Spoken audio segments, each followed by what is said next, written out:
खबरें हिमाचल की में आपका स्वागत है और मैं हूं आपके साथ लोकेश लकी जगवानी। चंडीगढ़ में हिस्सेदारी के लंबे समय से हिमाचल मांग उठा रहा है। वहीं हिमाचल के मुख्यमंत्री सुखविंदर सिंह सुक्खू ने इसको लेकर एक बड़ा कदम उठाया है। मुख्यमंत्री ने चंडीगढ़ की जमीन से अपना हिस्सा लेने को लेकर एक कैबिनेट सब कमेटी का गठन किया है, जिसकी अध्यक्षता कृषि मंत्री चंद्र कुमार करेंगे। उद्योग मंत्री हर्षवर्धन चौहान और राजस्व मंत्री जगत सिंह नेगी को इस सब कमेटी का सदस्य बनाया गया है। यह सब कमेटी प्रदेश सरकार को रिपोर्ट सौंपकर बताएगी कि पंजाब पुनर्गठन एक्ट के मुताबिक हिमाचल को चंडीगढ़ में उसकी हिस्सेदारी कैसे मिल पाएगी। यही नहीं, इस मामले को फिर प्रदेश सरकार केंद्र के समक्ष उठाएगी और कानूनी लड़ाई लड़ने का हिमाचल सरकार ने ऐलान कर लिया है। लोक निर्माण विभाग के मंत्री विक्रमादित्य सिंह ने कहा कि चंडीगढ़ में हिमाचल को अपना हक मिलना चाहिए। चंडीगढ़ में हिमाचल की भी बहुत सारी जमीन गई है। जहां चंडीगढ़ को बनाने में पंजाब और हरियाणा का योगदान है, वहीं हिमाचल का भी चंडीगढ़ को बनाने में योगदान रहा है। नहीं, बिल्कुल हिमाचल प्रदेश को अपना हक मिलना चाहिए चंडीगढ़ में, और हमारी भी बहुत सी ज़मीन भी उसमें गई है, हमारे स्टेक्स उसमें लगे हैं। चंडीगढ़ को बनाने में हिमाचल का भी उतना ही योगदान है जितना पंजाब का, और पंजाब से का जब विभाजन होकर हरियाणा बना तो हरियाणा का। तो निश्चित तौर से इसके लिए समय समय पर अलग अलग सरकारों ने हिमाचल प्रदेश में इस आवाज़ को उठाया है, और आदरणीय सुक्खू जी की नेतृत्व में एक सब कमेटी जो है वो चौधरी चंद्र कुमार जी जो हमारे कैबिनेट मिनिस्टर है, और हर्षवर्धन चौहान जी और जगत सिंह नेगी जी की सदस्यता में एक कमेटी का सब कमेटी का कैबिनेट सब कमेटी का गठन किया गया है, जो इसके ऊपर बात रखेंगे, इसके ऊपर जो मुद्दे हैं उनको देखेंगे, और किस तरीके से सरकार को उनको आने वाले समय में केंद्र सरकार से उठाना है, या अगर कोर्ट की कानूनी लड़ाई लड़नी है तो वहाँ पे इन मुद्दों को रखा जाएगा। बट डेफिनेटली मैं ये कह सकता हूँ कि चंडीगढ़ में हिमाचल का जो हक है, जो राइट है, वो हिमाचल को मिलना चाहिए, और उसके लिए जो लड़ाई हमारी दशकों से चलती आई है, उसको आने वाले समय में भी हम उस लड़ाई को जो है वो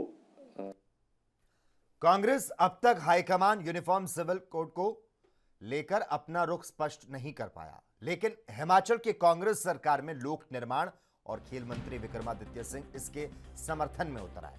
उन्होंने यूसीसी का समर्थन जरूर किया, लेकिन इसी बहाने उन्होंने केंद्र की मोदी सरकार पर निशाना साधा। विक्रमादित्य सिंह ने कहा कि भारतीय जनता पार्टी ने पहले पुलवामा के नाम पर वोट मांगा, फिर आर्टिकल 370 के नाम पर, राम मंदिर के नाम पर, सिटीजन अमेंडमेंट बिल के नाम पर लोगों को भ्रमित करने का प्रयास किया, और अब यूसीसी के नाम पर डिबेट शुरू की जा रही है।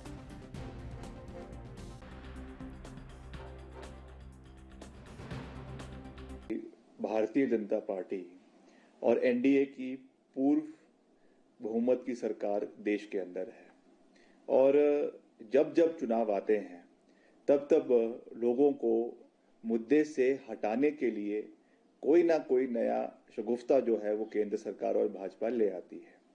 उसी तर्ज पर जैसे पहले इन्होंने पुलवामा के नाम पर वोट मांगा, उसके बाद आर्टिकल 370 के नाम पे वोट मांगा, राम मंदिर के नाम पे वोट मांगा, और अब पहले सिटीजन अमेंडमेंट बिल के नाम पर लोगों को भ्रमित करने की कोशिश करी, और अब जाकर जो है वो यूनिफॉर्म सिविल कोड के बारे में एक डिबेट छेड़ने का प्रयास देश के अंदर किया जा रहा है। और जो असली देश के अंदर है, अनएम्प्लॉयमेंट चरम सीमा पर है, जीडीपी देश की गिरती जा रही है, और खास करके अगर हम हिमाचल की बात करें, हिमाचल के जो हक और हिमाचल को जो सहयोग केंद्र सरकार से मिलना चाहिए था, उसमें कोई सहयोग केंद्र सरकार को नहीं मिला है। हमारी बोरोइंग कैपेसिटी को केंद्र सरकार ने कम कर दिया है, और रिजर्व बैंक ऑफ इंडिया ने कम कर दिया है। 4000 करोड़ रुपए का घाटा हिमाचल प्रदेश को उसकी वजह से हुआ है। इन चीज़ों पे तो सरकार और भाजपा की सरकार और भाजपा के नेता कोई प्रतिक्रिया हिमाचल में देते नहीं है, मगर इस तरीके के मुद्दों को जो है वो भड़काने की कोशिश की जा रही है। हमने ये कहा है कि यूनिफॉर्म सिविल कोड जब भी आएगा हम इसका समर्थन करेंगे। कांग्रेस पार्टी भी जो है, हम कांग्रेस पार्टी का अभिन्न अंग है, और कांग्रेस पार्टी हमारे देश में एकता और अखंडता को आगे ले जाने में हमेशा कांग्रेस पार्टी ने अपना योगदान दिया है। एज एंड व्हेन जब ये लाया जाएगा उस समय इसके ऊपर पूरा समर्थन दिया जाएगा। मगर अभी जो बर्निंग इश्यूज हमारे देश के अंदर है, मणिपुर जो हमारे नॉर्थ ईस्ट का एक बहुत अहम राज्य है, 1 महीने से जल रहा है। विभाजन जो है उसमें ऑलमोस्ट जो है सिविल वॉर के कगार के ऊपर है। अभी तक ना कोई मुख्यमंत्री के ऊपर कोई एक्शन लिया गया है, ना वहां पे कोई इमरजेंसी लगाई गई है, ना वहां पे गवर्नर्स रूल लगाया गया है। और यही चीज हमको देश के और राज्यों में भी देखने को मिलती है। तो मेरा कहने का तात्पर्य ये है कि जो असली इश्यूज है, बर्निंग इश्यूज है देश के अंदर, उसके ऊपर भाजपा बात करती नहीं है। और लोगों को भ्रमित करने के लिए, मुद्दा बनाने के लिए इस तरीके की एक नई डिबेट जो है वो देश के अंदर छेड़ देती है, जिसकी वजह से जो असली इश्यूज लोगों के हैं वो कहीं ना कहीं सेंटर स्टेज पे ना रहकर पीछे हट। नगर निगम शिमला की मासिक बैठक का आयोजन बचत भवन में हुआ। नगर निगम शिमला के मेयर सुरेंद्र चौहान के स्वस्थ होने के बाद यह बैठक हुई। बैठक में शिमला शहर के विधायक हरीश जनार्था मौजूद रहे। बैठक में शहर के कई महत्वपूर्ण विकास कार्यों को लेकर चर्चा की गई। साथ ही नगर निगम शिमला की बैठक में 4% प्रॉपर्टी टैक्स बढ़ाने पर चर्चा की गई। प्रॉपर्टी टैक्स बढ़ाने का भारतीय जनता पार्टी के पार्षदों ने विरोध किया। वहीं सत्ता पक्ष के पार्षदों ने तर्क दिया कि ये केंद्र सरकार के नियमों के मुताबिक किया जा रहा है। इसके अलावा नगर निगम शिमला की मासिक बैठक में सफाई कर्मचारियों का मुद्दा एक बार फिर से उछला।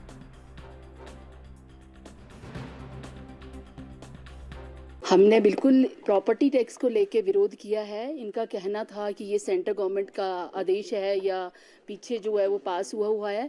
लेकिन जैसे कि मैं आपको बता दूं, हाउस में हमने बिल्कुल भारतीय जनता पार्टी के जितने 9 के 9 पार्षद हैं उन्होंने इस चीज़ का विरोध किया कि जनता के ऊपर अतिरिक्त बोझ ना डाला जाए, क्योंकि जनता जो है प्रॉपर्टी टैक्स दे रही है, बिजली टैक्स दे रही है, पानी टैक्स दे रही है, सफाई टैक्स दे रही है, कूड़ा कलेक्शन का आप जान रहे, सब हर तरह का टैक्स दे रही है।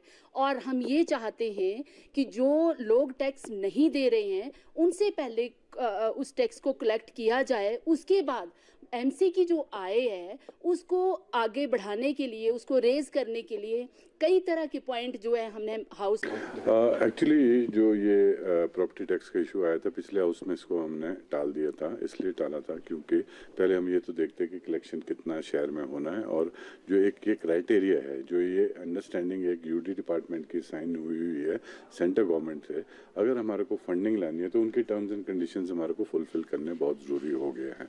तो ये हाउस का प्रेरोगेटिव है, उन्होंने बढ़ाना चाहते हैं या नहीं बढ़ाना चाहते हैं, पर लेकिन अभी जो ग्रांट है अराउंड 40 करोड़ की ग्रांट अभी इसी प्रोजेक्ट के अंदर म्यूनिसिपल कॉर्पोरेशन को यूडी के अंडर ये पैसा वहाँ पे लटका हुआ है।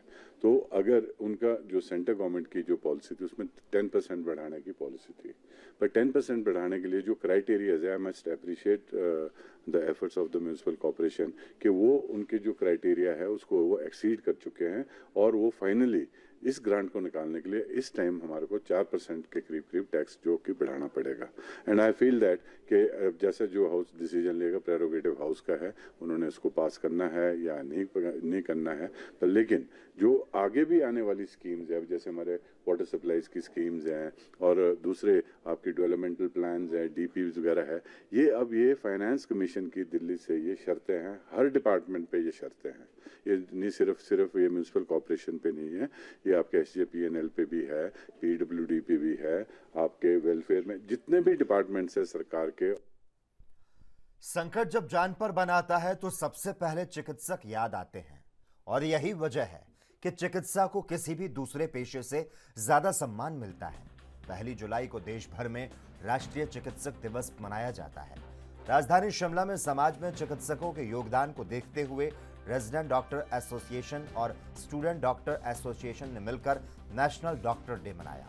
इस मौके पर छात्र चिकित्सकों की ओर से रक्तदान शिविर का आयोजन किया गया। वहीं डॉक्टर सुरेंद्र सिंह ने इस मौके पर बताया कि डॉक्टर्स के योगदान को देखते हुए देश भर में राष्ट्रीय चिकित्सक दिवस मनाया जाता है। कोविड के समय को याद करते हुए कहा कि कोरोना के दौरान चिकित्सकों के लिए सेवाएं देना सबसे बड़ी चुनौती का काम हो गया था। उन्होंने कहा कि चिकित्सकों को अपने साथ साथ अपने परिवार की चिंता रहती है, लेकिन ऐसे वक्त में डॉक्टर्स ने हिम्मत बनाए रखी और मरीजों के बीच में जाकर ज्यादा से ज्यादा लोगों की जान बचाने की कोशिश की। जो ये डॉक्टर्स डे है ये भारत में नेशनल डॉक्टर्स डे के रूप में 1 जुलाई को मनाया जाता है। ये जो डे है बेसिकली डॉक्टर्स के कंट्रीब्यूशन को लेके मनाया जाता है। सोसाइटी को के अंदर जो हम कंट्रीब्यूट करते हैं, हमारी सेवाएं देते हैं, उसको ऑर्गेनाइज करने के लिए मनाया जाता है। ये आज का जो हमारा दिवस है ये हमारे रेजिडेंट डॉक्टर्स एसोसिएशन और स्टूडेंट सेंट्रल एसोसिएशन जो हमारे एमबीबीएस के छात्र और पोस्ट ग्रेजुएट छात्र हैं और जो हमारे रजिस्ट्रार या जिनको सीनियर रेजिडेंट बोलते हैं हम लोग, ये इनके ऑर्गेनाइजेशंस ने इसको मनाने का बीड़ा उठाया है। और इसके उपलक्ष्य में आज जो है छात्रों ने ब्लड डोनेशन का भी आज कैंप लगाया है कॉलेज में। कोविड के दौरान भी काफ़ी अहम भूमिका डॉक्टर्स की रही है। हाँ, जो कोविड के समय में मैं कहूँगा कि जब बहुत मुश्किल हालात पैदा हुए थे तो उसमें सेवाएं देना एक अपने आप में ही चैलेंज हो गया था। ऊपर से शुरुआती दौर में पता नहीं था कोविड से कांटेक्ट में आने से किसको क्या हो जाएगा, फैमिली को क्या हो जाएगा, तो निश्चय ही बहुत ख़राब समय था। लेकिन उसमें हमारे डॉक्टर्स ने, बाकी हमारे पैरामेडिकल स्टाफ का भी मैं कहूँगा, सब ने मिलजुल के हिम्मत रखी थी और सब मरीज़ों के बीच में जाके इलाज किया था। ज़्यादा से ज़्यादा लोगों को बचाने की कोशिश की गई थी। सबको ज्ञात है पूरी रात ऑक्सीजन की सप्लाई चलते रहती थी। मरीज़ों के का आना जाना चला रहता था।